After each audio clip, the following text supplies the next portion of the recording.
God will never commit adultery on us.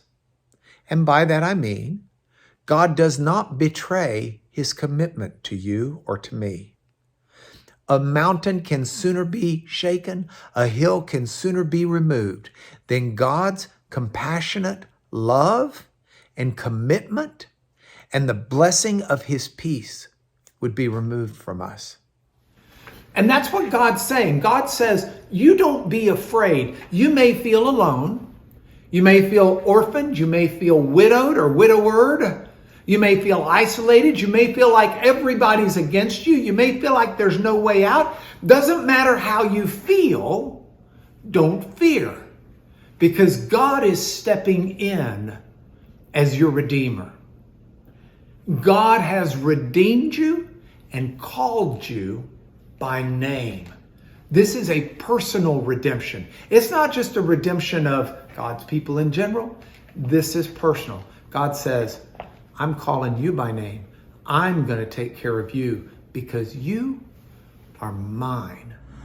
God does not empower us to do lesser things than Jesus. We do greater things, but that means that the things we do must be in line with the will of God, or they would be lesser things. They couldn't be greater.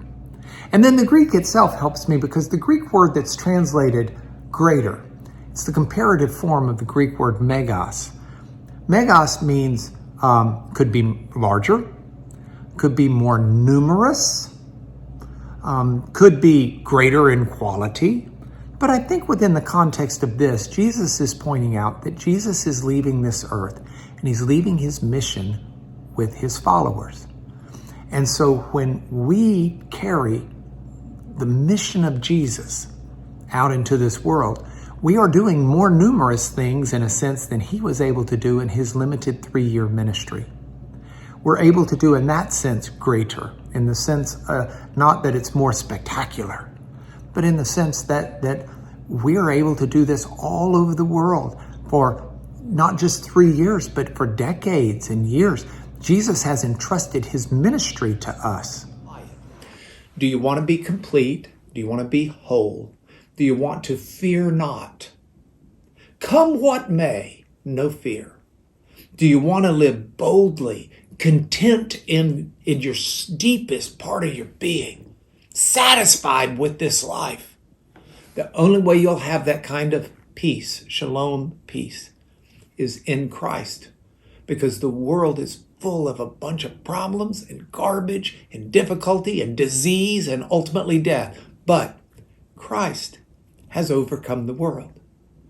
So whatever you and I are going through, we know we turn out the victor in Christ. And it gives us a peace that the world can't understand. God is kind to those who aren't kind. God shows mercy to those who don't show mercy. It's really counterintuitive, but in its depth, it's not. The bottom line is none of us deserve the love of God.